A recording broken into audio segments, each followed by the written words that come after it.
Right, here's another one, just as a quickie. This is a quickie. I'm talking about chess here. This is a quickie that is out of a really good book of mine. I've just remembered it, and I've also got Fighting Chess by My Games and Career, Garry Kasparov. Anyway, I've got this book here from Hans Bolmester, which is a Dutch person, and so that probably attracted me way back then, that he was a Dutch player. Inspirational for me, given that I'm from there. It cost me $6.25. Winning chess combinations, and that was when I was about 14, 15. Now I will look at some of the I used to put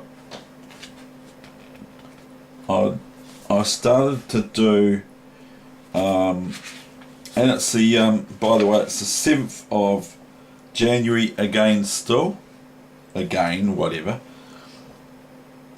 It's the 7th of January 2017, and I used to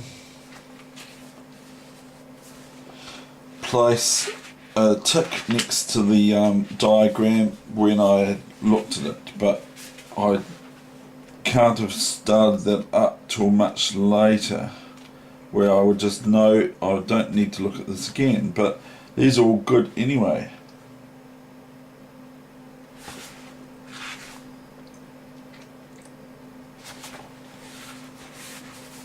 Right, this is a position.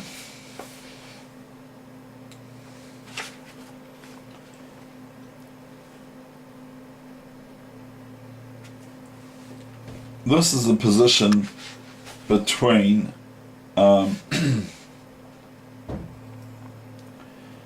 between Tal and Aaron. Mikhail.Tal is a previous former world champion of chess. He had a lot of interesting games with Bobby Fischer, specifically the poison pawn variation in the Nardorf or something like that. I think it's the Nardorf. Anyway, this was in a lightning tournament, okay, a lightning chess tournament. Leipzig at 1960. The Indian champion M. Aaron was Mikhail.Tal's opponent, and he was black. So we're going to flip the board here, because it's quite cute. This is probably the swindle of a lifetime.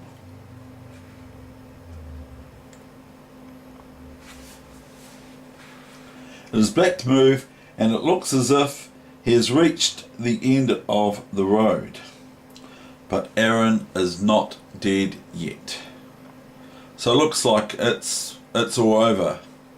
It's looking like the fat lady is singing, because its rook takes pawn check, and then this rook here check, and then this rook here down here, and it's all over.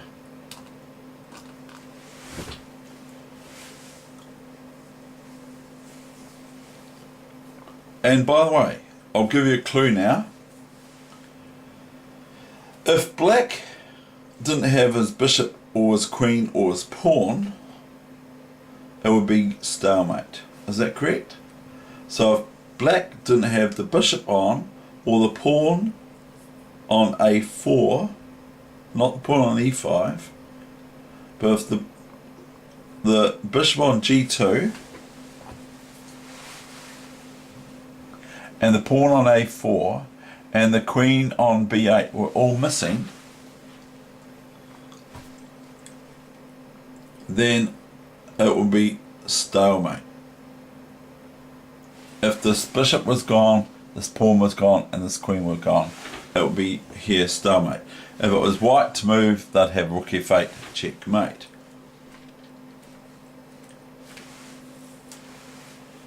So what did Aaron, the Indian champion of that time, play. Bishop takes e4. And they say a nice trap. And Tal falls into it. With rook to rook 7,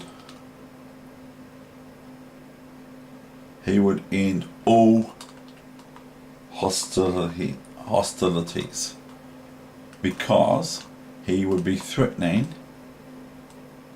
if bishop takes bishop for black, he would be threatening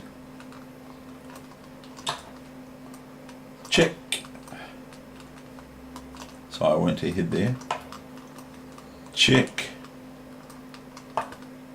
check, and depending on whether you want to keep playing the game or not, this is a checkmate too. So, okay, so we'll go back to bishop e4, and so what's so great about that? Okay, Mikhail.Tal went bishop e4, and that looks pretty damning for white. It looks like white's got even more. It's just perfect until you see this thunderbolt lightning move. This is the new main line. You see this, see, it said it. It says the red line, the computer shows it. And then this move, look at that. What can white do? If he takes the pawn, it's stalemate. If he moves away from the pawn, it's stalemate. It's check. If it's not check, then it's rook here is checkmate, or anything else for that matter. There's 105 ways to win for white, but now there's nothing. If the king moves back, because it's check, if the king moves back, it's stalemate. I can't move, the computer says. I can't move. I can't move. What is going on? As the Dutch would say. What is going on? I can't move. It's no good. And in this situation, you can't move. Now, I have got a friend of mine from Christchurch that I was playing him lightning chess, and he pushed my clock, but he hadn't moved yet. And I said, you can't do that. He said, well, I can't move. I said, yes, you can. And I pushed his clock again. He pushed my clock again. And that went on for about 6 moves. And I lost on time. Even though I was in a totally one position like this. But there was no, he had no mating material. And he was claiming a draw after that. I said, no, you can't push my clock. If it's your move, you have to make a move. That's the compulsion. No, I couldn't move. And he ended up saying to me, to his demerit, he ended up saying to me that when friends play chess, they don't play by the rules. We just play for fun. You just play for fun. So I said, right, okay, fine, I'll do that. So next time I turn up, I should have just done it. Next time I turn up, I just play 1 king e5. I'll move 1 for white or black. And for white, it doesn't matter where I move my king. I just move my king 5 squares away from where it can never ever move in the first move. It can't move in front of a pawn, or any pawns, or it can't move 5 squares. So I just move, and he'll say, oh, you can't do that. I say, well, we're friends. We don't have to play by the rules. We're not playing by the rules. We're just strictly friends. So friends don't play by the rules. So anyway, I don't even know if I won the argument. Anyway, that's my B lot for today. I might just quickly have a look, because I have to write this down that I've done this today. And this is in Hunt's Bowlmasters, which is Hunt's, this is it here, this book here. And I've had this this book for a very, very long time. Since I've had this book for 40 years, and it's brilliant as anything, and it's just from the Club Players Library from Batsford. and it's absolutely brilliant. It's Hunt's Bowmeister, or Bowmeister, which he is. And anyway, I've just had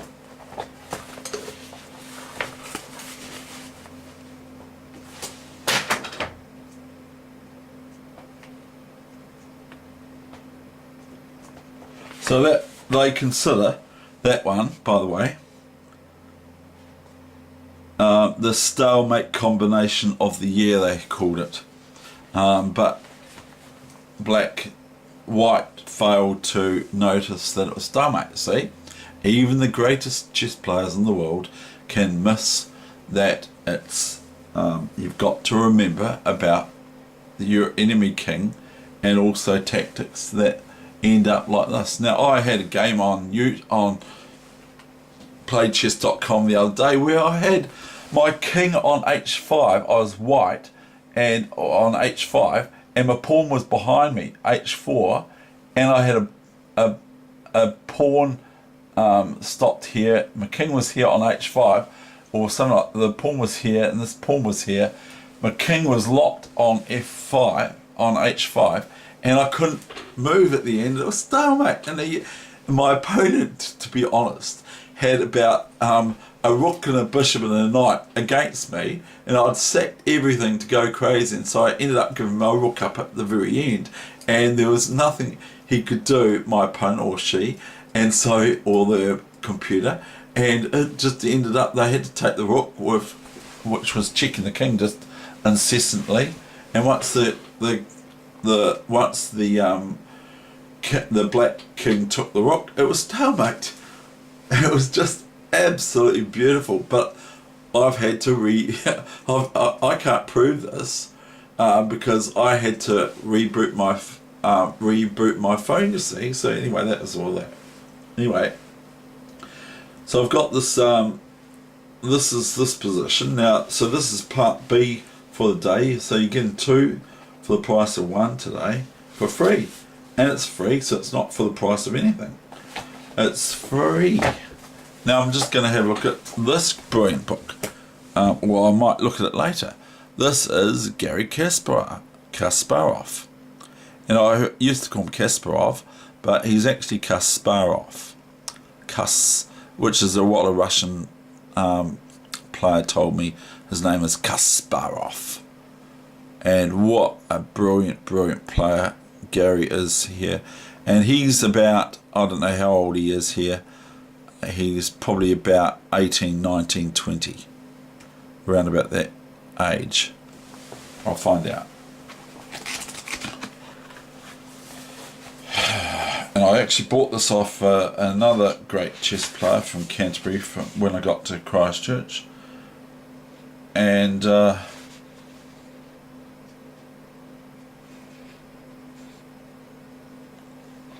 what does the front cover say? If you bear with me, I've got the photographs.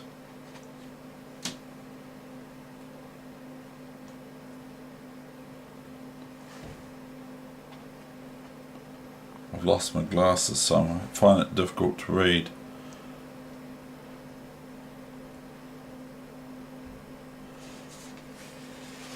It's the photograph is from LessoNZ, 1982.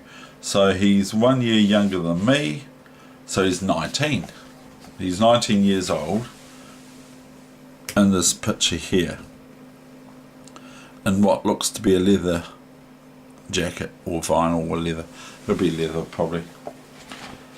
So I will be going over that at times too. His games are absolutely just the tops.